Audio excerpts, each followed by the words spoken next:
Detroit Lions fans, Detroit Den 313 back with another episode. Steven Will here, ready to talk the Detroit Lions football. But before we get going, hit that subscribe button if you just stumbled upon us, or if for some reason you've been watching this and you haven't hit that subscribe button, and think about becoming a member if you want to win some free stuff. Steve, what we got going today? What we talking, man? A lot. A quiet day for the Lions, but also some stuff going on with the Detroit Lions. I don't even know how to categorize this, Will, but did you happen to catch Brad Holmes on the radio this morning on 97.1 in his interview that he did with those guys from training camp? Yeah, I did. I'm a little bit confused at why he keeps choosing the ticket instead of us, but yeah, I did catch it. Offers out there, Brad. I don't know what you're waiting on. Yeah. I don't know. But he was talking about a player that's a lot of Lions fans, I think we're both included in that category, are wanting to bring back to Detroit, William, and that's Zadarius Smith. All right. Pretty much saying that he's in contact regularly with Zadarius Smith, and a reunion is not out of the question. Do you think it's more and more likely as the days go by that Zadarius Smith ends up with the Detroit Lions? Steve, I don't know what goes on in the world anymore. I don't know what's true and what's not true. I take him at his word, but I would have told you that Teddy Bridgewater was probably going to be a Lion. So uh, I don't know, man, because Coach Campbell was in steady contact with Teddy Bridgewater, and then he wants to go to Tampa Bay Buccaneers. So uh, I am optimistic that it's a potential there. I hope. I hope. I keep saying it. I keep standing on it. It's Judon or Zadarius Smith for me. So one of the two of those guys. I liked what Coach or Brad Holmes, GM Brad Holmes, was saying today when he just made mention to the fact of when you're a veteran like these guys, maybe you're not trying to be just grinding at training camp. Maybe you're just trying to take your time with this decision, and money plays into this thing too, Steve, because as Brad said today, there's some expectations that Zadarius has on his end, and there's that financial responsibility that Brad is always going to have on the Detroit Lions end. So it's a little bit of business going on both ways. If I'm Zadarius Smith, maybe I'm waiting to see if one of these big name edges go down, and maybe my price goes from here to through the roof, man. So that's another thing that goes along with this game that's being played too, man. So hope everything aligns. Hope we can get Zadarius in the building, man, and it would just bring me a warm and fuzzy to go with Davenport, who's been looking phenomenal. I told you what my worry was about Teddy Bridgewater is that it's just one team to make a phone call and sign him, and that's what happened. I'm in the same boat with Zadarius Smith. If he's not under contract, any team can come in and offer a couple extra bucks, a couple extra years, whatever it takes. So I would prefer to get this deal done. I don't know, somewhere in the vicinity of 20 minutes ago, but hasn't happened yet. So I don't know what we're waiting on. I've seen some stuff that maybe Zadarius doesn't want to do a full training camp, and I get that. It's a grind, but training camp's only got a couple more weeks. All right, I mean, you gotta still stay fresh. We don't have to put you through the ringer. I'm sure he's still in phenomenal shape, so I understand that aspect of it if that's what the holdup is. But I don't know, Will. I want this deal to get done, but I'm just scared that, like you said, other teams are in training camp too. If someone goes down, he's probably the biggest name out there remaining for pass rushers. So I'm sure he's going to be at the very, very top of a lot of other teams' lists. So I would just rather get this done right now instead of dragging it out any longer. I can't blame you, man. I'm in the same boat. Other news, Will, I think Ali McNeil did an interview today as well, talking about his rehab, his training, where he's kind of at without giving a time frame. But I believe he said, I'm no longer rehabbing. I'm now in the training phase. Does that excite you a little bit, or am I overstepping and getting a little overzealous here and reading too much into what could possibly happen into a early Ali McNeil return? It excites Ooh, me, but you want to get excited. Yeah, you do. it excites me, but I don't want to rush this thing. That's the bottom line. The last thing that I want to see is him press to get back earlier than maybe he should, just to aggravate something. I want him 100%. I want him 110%. I want him like Aiden Hutchinson. I want to see him come back bigger, stronger, and faster. So for those reasons, I just Aleem, whenever it's right, can't wait. Because Steve, I think I said it in our previous podcast. The thought of having him and Talik out there at the same time, and I wish I had it off of the top of my head, but somebody commented, one of our subscribers commented, could potentially Talik play the edge, and could we have all of them out there? Could we have DJ Reader? Could we have Talik out there? Could we have Aleem out there? And could we have Aiden Hutchinson out there? And I'll be honest, situationally, I think there's some situations where we could do something like that. And I don't think it just has to be Talik. I think maybe hey, Talik might be that big boy edge that's out there playing that edge too. So I think there's a situation to where we can and we probably will do things like that. And Steve, I'm here to tell you, I'm here for all of it. But obviously, that's not something that we're going to see down in and down out. I don't think either one of those guys are going to be the opposite defensive end of Aiden Hutchinson. But situationally, I think it would be pretty cool, man. And I think it would be an absolute problem, especially if we're talking about short yardage situations. I don't know who I would prefer to see at the edge just because I've never seen it before. That doesn't make it impossible. It's just out of curiosity. If you could choose, who do you think is more likely to play defensive end? I'll go first and say I'm probably leaning a little Aleem McNeil just because I know he comes from a running back background. Like I know he's got some athleticism, he's got some speed, he's got some juice. And I know it's a little bit different rushing off the edge than it is just trying to push a guard and center back into a quarterback. It takes a little bit of finesse here and there and some different moves. But I think I might go with Aleem in that one. But I don't think there's a wrong answer in this question, Will. What do you think? Not to just go against you because I know that's Yeah, what you're well, going to say. that's No yeah, matter that's what what you you do said, best. No nah, matter what I no say, matter heads, you what say you tails. I said, say yeah, up, you say down. It but doesn't matter. this now sometimes I do that, but this isn't one of those cases. I would go Talik, but here's why.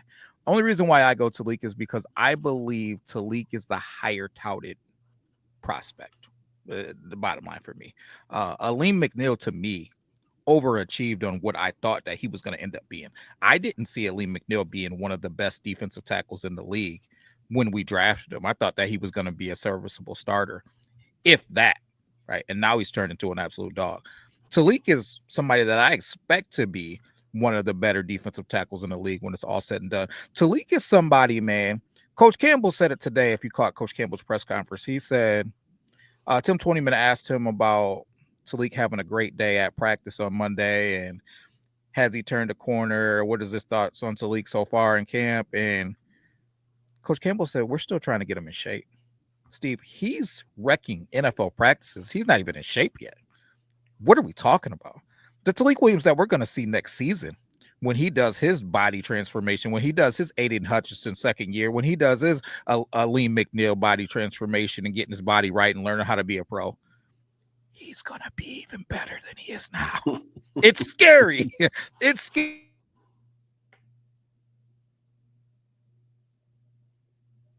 Well, I don't know what's going on with Will. I think his Wi-Fi dropped out again. But I'll just say this while we try to figure out what's going on with him is I think we talked about it the other day about how dominant our defense is going to be. Our defensive line already in training camp is looking great.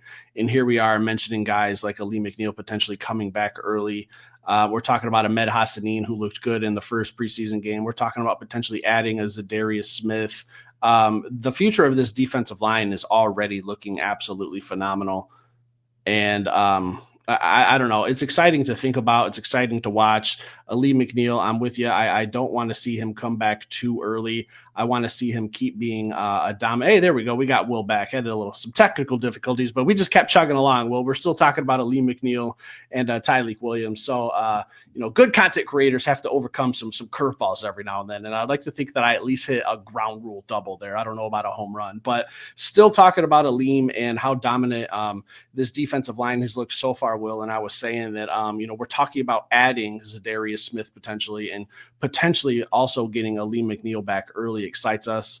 Hearing and seeing with our own two eyes how dominant Tyleek Williams was the other day at training camp. And a lot of the beat reporters are seeing and saying the same thing. So I think there's a lot of reason for us to be excited about that. And in our defensive line going forward, and I mentioned Ahmed Hassanin, who's in that second wave of pass rush. And if we added as a Darius Smith to be on that second wave or a Matthew Judon, we're going to have quite a nice package of potentials of whoever we have to shuffle around to play D tackle, D end. Are you still with us, Will? He has frozen again. So I'm back up to the plate. I'm going to hit another ground rule double.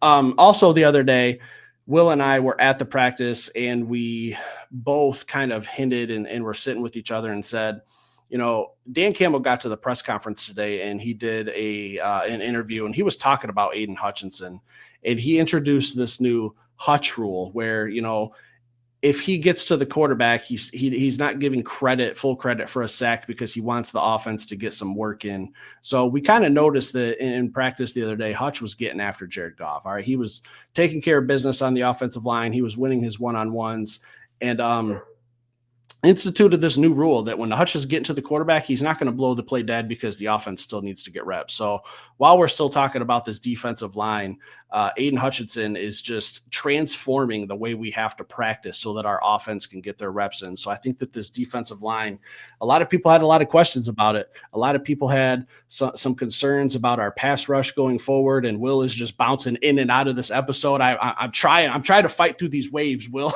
I'm in these trenches all by myself tonight, but you keep disappearing and coming back. I was talking about Aiden Hutchinson and the new hutch rule that Dan Campbell introduced. Will, did you catch any of that?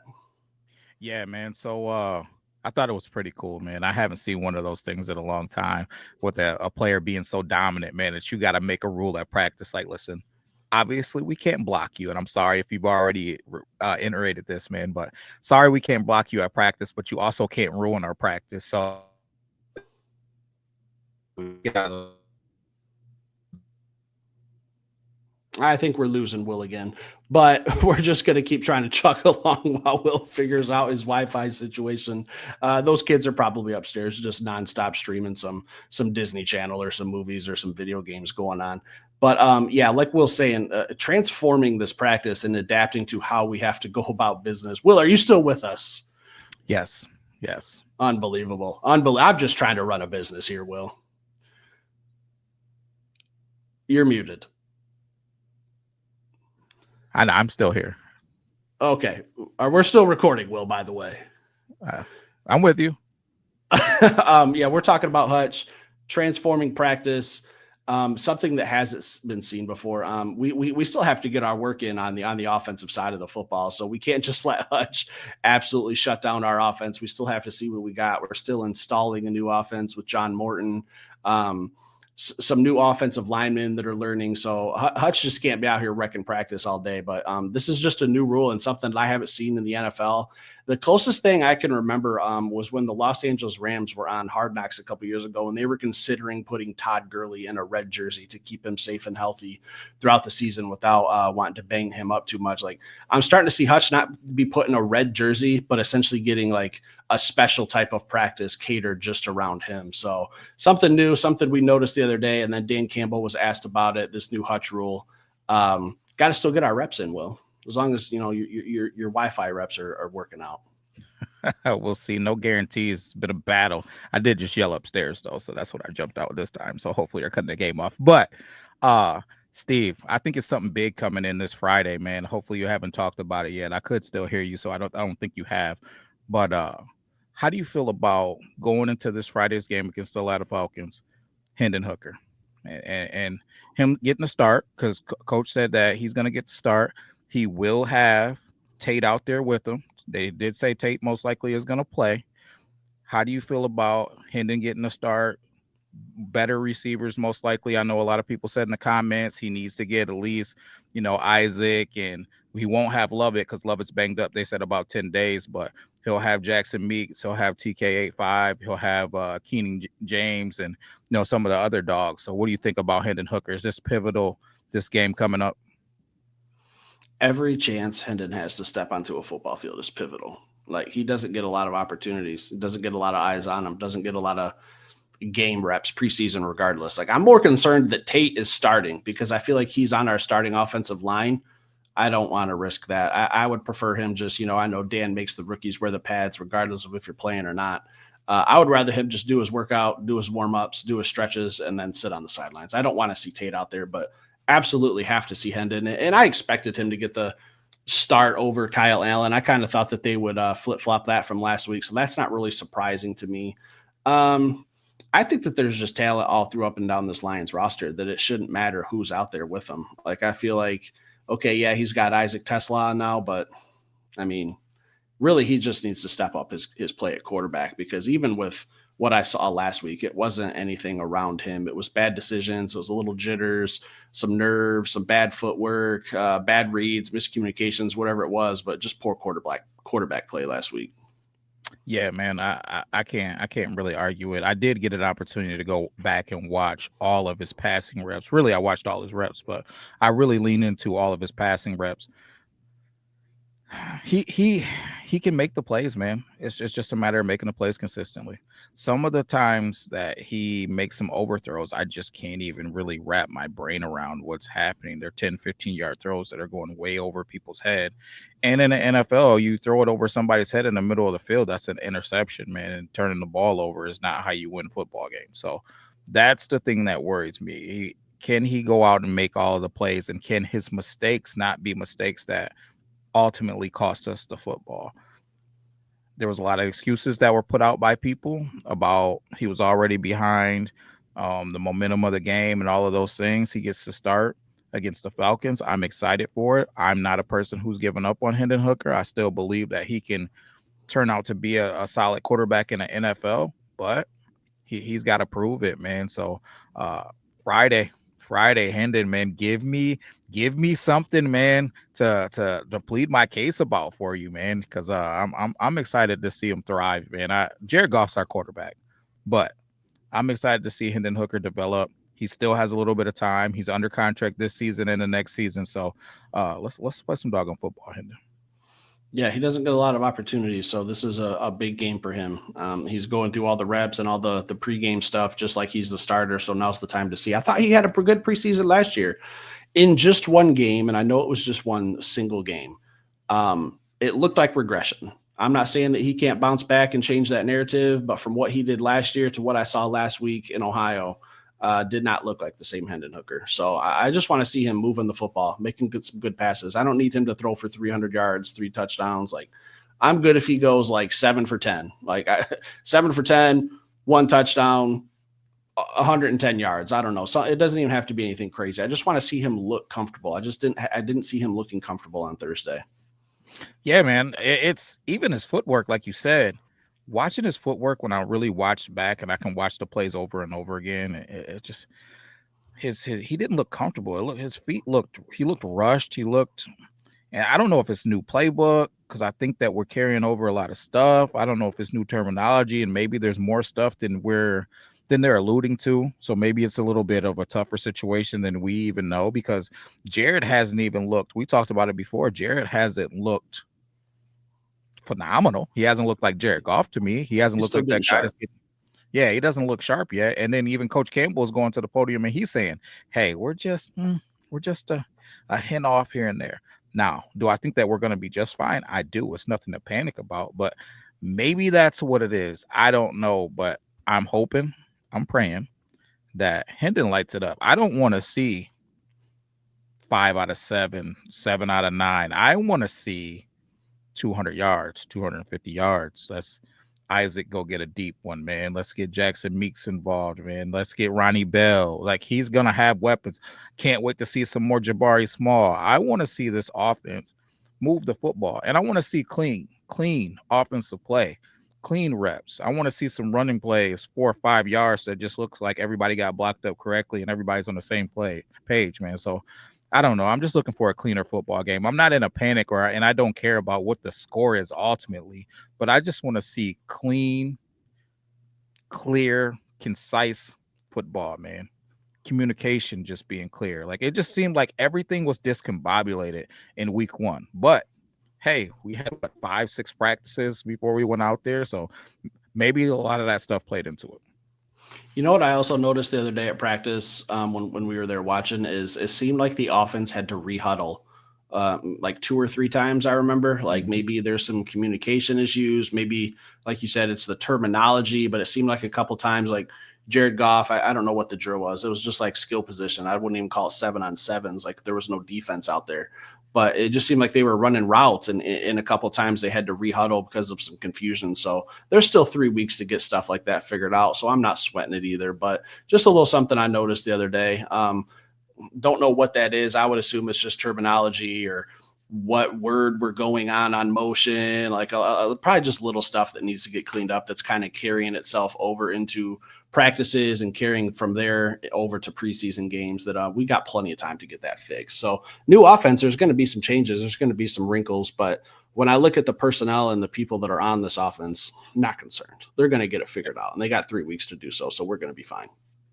Yeah, one thing Coach Campbell said too, kind of just reiterating on the offense and the defense, and the defense being a little bit ahead of the offense.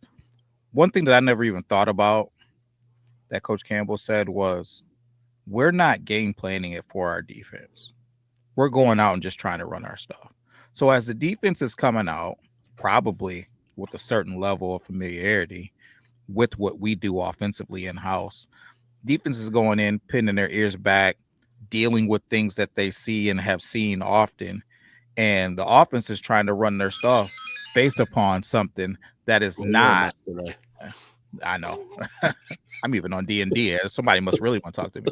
But the offense is going out just trying to run their stuff against a defense who they haven't game plan for. So realistically, if you're going against Aiden Hutchinson, he's getting double teamed and chipped and all this other stuff. He's not just wrecking practice like he would. No, instead we're giving Panay and Taylor Decker, whoever's opposite, Skipper, and who are all the guys who's been out there through camp, an opportunity to go 1-to-1 with them, and you know how that ends. Yeah, I'm excited. Also, the last thing I saw from Tim Twentyman today was Amik Robertson was playing outside corner. Him and DJ Reed. We talked about that being a possibility with some of the injuries going in, and from what I heard and from what I read and saw, the very, very few clips, Amik Robertson might be our best one-on-one cover corner. Will, like, he's just sticky. He's a little guy. He's sticky. So you're going to have to throw that ball over his head and hope that he can't jump high enough to get it. But I love our secondary. I love everything I'm hearing from there. I know we're shuffling some pieces around. When we were there for the night practice the other day, we saw some safeties getting rotated in that we haven't seen a whole lot of. Rocky Scene playing some safety, Avante Maddox playing a little safety. Now we got Amik playing outside corner. So I'm excited to see the secondary as well, and the different ways we can use them with matchups, how it could change week to week based on who we're playing and what that other team's strength is. Like, I think that we have a nice little chessboard on defense that's going to be very hard for teams to keep up with. No, I agree 100%. Anything about Amik, your boy? Nothing. Just, you don't want to piggyback. I've already said what I had to say about him, man. He'll play anywhere in that secondary. Anywhere in the secondary. He'll play nickel. He'll play safety. He'll play outside corner. It doesn't matter, man. You could probably even sneak him into the box, man. He's a football player. And I truly believe, hey, you could throw him on offense, put him in that slot receiver, put him anywhere. He is a football player. He's not a nickel or a corner or any of that other stuff. Maybe a little running back. No doubt. I mean, there's one thing I don't want to see that I heard today. And DJ Reader, I love you. You're a great defender. Don't go against DJ Island. I'm against it. I'm fully against it. Will, listen, keep manhandling those guards and centers. I love you for what you are. Let's not try to branch out into a tree where we don't belong. Okay, like we saw J-Mo try to throw some passes last year, didn't work out. I'm capable. I think you're capable at a certain level. I just don't think you're going out there and bodying up Jamar Chase is all I'm going to say. Steve, okay, maybe not Jamar Chase, but hey, listen, DJ Reader, man-to-man against George Kittle. I got DJ Reader, man. Straps, George. I don't know about that, Will. I hope so. I don't know. I'm trying to be nice here. DJ's my guy. I love him. I was thrilled when he came here, but just stick to what you do best, DJ. And that's body up some guards and centers. I don't need you out there on an island. He might be able to cover Jordan Addison because, well, he can't play football for the first 3 weeks. So I think he would definitely win that matchup. Just week 1, 2, and 3, though. Yeah, I mean, if they have to run 10 guys out there, easy mismatch for us. I understand. Anything else for tonight? 2 big things, man. One is, if you went through the drama that I caused us today and stayed to the end, I'm gonna give you a little bit of a reward here. I'm gonna tell you guys something. I haven't even mentioned to Steve. Well, I mentioned it to him, but not that it would be coming up here directly. listen, I have plans to be out and about in downtown Detroit, right? And the one spot I like to go to is the Carhartt store downtown Detroit. Heard they might have some Detroit Lions Carhartt hats, but or Detroit Tigers, I apologize, Carhartt hats, but get some Lions ones because I get those too. I might be around that area, but definitely I'll be downtown. I'll be maybe I'll have some gift cards, maybe I'll have some cash. Who knows what I may have? Tossing out some Detroit Lions questions. Something to think about. One of the questions will be, are you a subscriber to Detroit N313? Just giving you a heads up. I'm gonna be out and about. That's one, Steve. The other one is this. We've said it, getting closer to this season before week 1, there will be some giveaways happening. Make sure you're in a position to where you can be a winner of one of those. That's all I got for him, Steve. Yeah, we will be doing our next members giveaway before week 1. So it's coming. Again, not saying when, not saying the time, not saying the date. It's just going to happen. If you're a member, you're automatically entered. We do a dive and make sure that everyone's in their proper tier for the proper giveaways, the 3 tiers. The highest being for the memorabilia, the helmets, second tier jerseys, first tier gift cards and such. So think about becoming a member. Not required. Greatly appreciated. Stick around. Hit that like button. We'll be back later with another show. Peace.